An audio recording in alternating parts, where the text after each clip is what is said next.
Here's Anne Galloway with our Stream of Conscience book review, Aftershock by Robert Reich.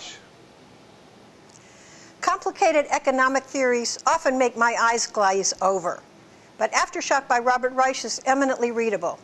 A professor, author, political commentator, Reich was Secretary of Labor in the Clinton administration, where he fought for pension plan protections and a higher minimum wage.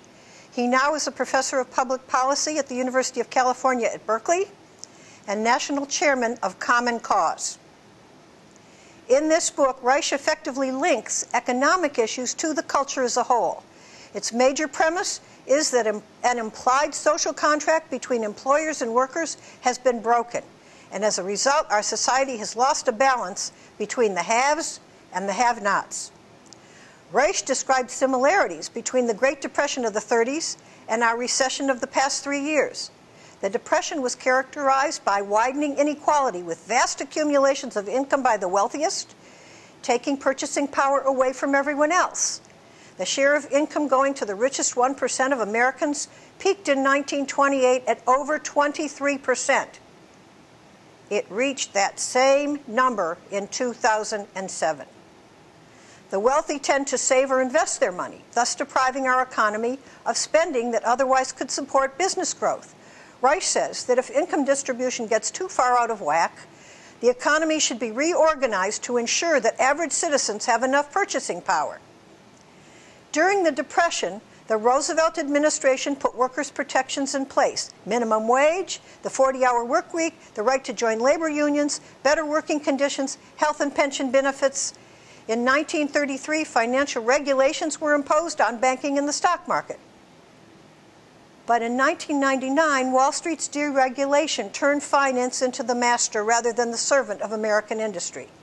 And the short-term profits began to trump long-term growth. Finance became the fastest-growing part of the economy, and Wall Street acquired greater influence in making the rules of the economic game. The result?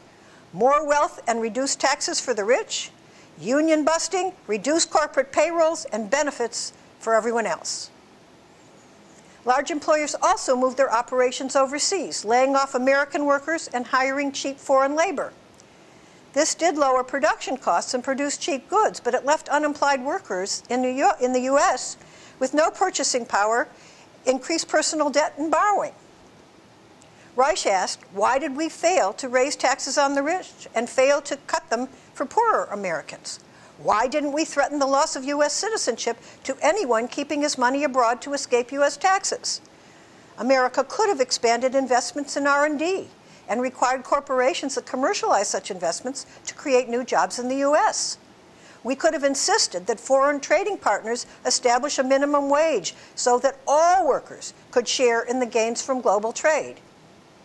Reich lists several reforms to transform the economy: a reverse income tax, a re-employment system, school vouchers based on family income, college loans linked to subsequent earnings, Medicare for all, free access to transportation, parks, museums, and libraries, improvements in education, cutting carbon emissions, and getting money out of politics.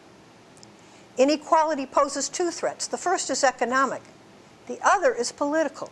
Widening inequality, coupled with the perception that big business and Wall Street are in cahoots with big government to make the rich even richer, encourages extremists who gain power by turning the public's economic anxieties into resentments against particular individuals and groups.